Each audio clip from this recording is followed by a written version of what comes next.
ശത്രുതയ്ക്കിടയിലും ഇറാന്റെ പുതിയ പ്രസിഡന്റിനെ സൗദി അറേബ്യ അഭിനന്ദിച്ചു എന്നുള്ള കാര്യമാണ്. അമേരിക്കൻ സമ്മർദ്ദം അവഗണിച്ച് റഷ്യയും ചൈനയും ഇറാൻ പ്രസിഡന്റ് പിന്തുണച്ചു എന്ന വാർത്ത കൂടി വരുമ്പോൾ പി ജെയിംസ് വീണ്ടും ചേരുന്നു. Welcome back to morning show. P James, ഈ വാർത്തയുടെ വിശദാംശങ്ങൾ എന്തൊക്കെയാണ്? Thank you S K N. എല്ലാ കാലത്തും ശത്രുതയിൽ കഴിയുന്ന രണ്ട് രാജ്യങ്ങളാണ് ഇറാനും സൗദി അറേബ്യയും. അതിന് ഒരു വംശീയമായത് തന്നെയുണ്ട്. സൗദി അറേബ്യ സുന്നികൾക്ക് ഭൂരിപക്ഷമുള്ള പ്രദേശമാണ്, ഇറാൻ ഷിയാകൾക്കും. അതുകൊണ്ട് തന്നെ പരമ്പരാഗതമായിട്ടുള്ള ഒരു വൈരം അവർ തമ്മിലുണ്ട് എന്ന് മാത്രമല്ല, ഇറാൻ കൂടുതൽ നിൽക്കുന്നത് റഷ്യ ചൈന പക്ഷത്താണ്. സൗദി അറേബ്യ എല്ലാ കാലത്തും അമേരിക്കയുടെ സഖ്യകക്ഷിയാണ്. അപ്പോൾ ആ തരത്തിലുള്ള ഒരു വൈരമുണ്ട്. എന്നാലും കഴിഞ്ഞ കുറച്ച് കാലങ്ങളായിട്ട് ഇവർ തമ്മിലുള്ള ബന്ധം ശക്തിപ്പെടുത്താനുള്ള നീക്കങ്ങൾ നടക്കുന്നുണ്ട്. അപ്രതീക്ഷിതമായ നീക്കത്തിൽ സൗദി അറേബ്യയുടെ കിരീടാവകാശി മുഹമ്മദ് ബിൻ സൽമാൻ അദ്ദേഹം ടെലിഫോണിൽ വിളിച്ച് ഇറാന്റെ പുതിയ പ്രസിഡന്റ് മസൂദ് പെസഷ്കിയാനുമായിട്ട് ചർച്ച നടത്തി, അദ്ദേഹത്തെ അഭിനന്ദിച്ചു. ഇറാനും സൗദി അറേബ്യയും തമ്മിലുള്ള ബന്ധം ശക്തമാക്കണമെന്നുള്ള തരത്തിൽ അഭിപ്രായ പ്രകടനം നടത്തി.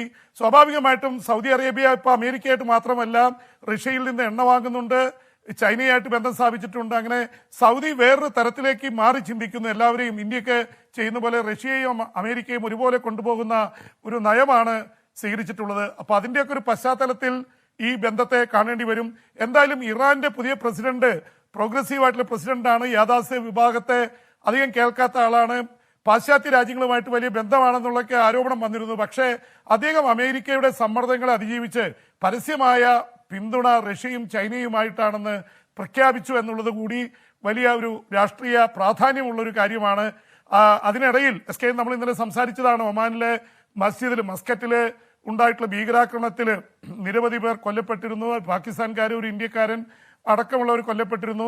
ഷിയ പള്ളിക്ക് നേരെയാണ് ആക്രമണം നടന്നത്. അതിൽ ഇറാൻ അവരുടെ വലിയ ആശങ്കയും പ്രതിഷേധവും രേഖപ്പെടുത്തിയിട്ടുണ്ട്. ഇറാനെ സംബന്ധിച്ചിടത്തോളം ഷിയകൾക്ക് ഭൂരിപക്ഷമുള്ള പ്രദേശമാണ്. അതുകൊണ്ട് തന്നെ ഷിയ പള്ളിക്ക് നേരെ നടന്ന ആക്രമണത്തിൽ ഇറാന് വല്ലാത്ത ആശങ്ക ഉണ്ട്. അതുപോലെ തന്നെ എസ് കെ ഒമാനിലെ സംഭവവും വലിയ രീതിയിൽ അന്താരാഷ്ട്ര മാധ്യമങ്ങളിൽ നിറയുന്നുണ്ട്. കാരണം 13 ഇന്ത്യക്കാരെ കാണാതായി, 8 പേരെ ഒരു ദിവസത്തിന് ശേഷം രക്ഷപ്പെടുത്താൻ കഴിഞ്ഞു മുങ്ങിയ കപ്പലിൽ നിന്നെന്ന് പറയുന്നത് വലിയ സംഭവമാണ്. ഇനി 5 പേരെ കൂടി രക്ഷപ്പെടുത്താനുണ്ട്. അതുപോലെ തന്നെ ശ്രീലങ്കക്കാരിൽ ഒരാളെയാണ് രക്ഷപ്പെടുത്തിയിരിക്കുന്നത്, 2 പേരെ കൂടി രക്ഷപ്പെടുത്താനുണ്ട്. എന്തായാലും എസ് കെ പറഞ്ഞ പോലെ നാവിക്ക് ഒരു വലിയ അഭിനന്ദനം കൊടുക്കേണ്ട ഒരു സംഭവം തന്നെയാണ്. Thank you P James. ഇനി വിദേശ വാർത്തകളുമായി പി ജെയിംസ് നാളെ ഇതേ സമയം ഈ പരിപാടിയിൽ വരും.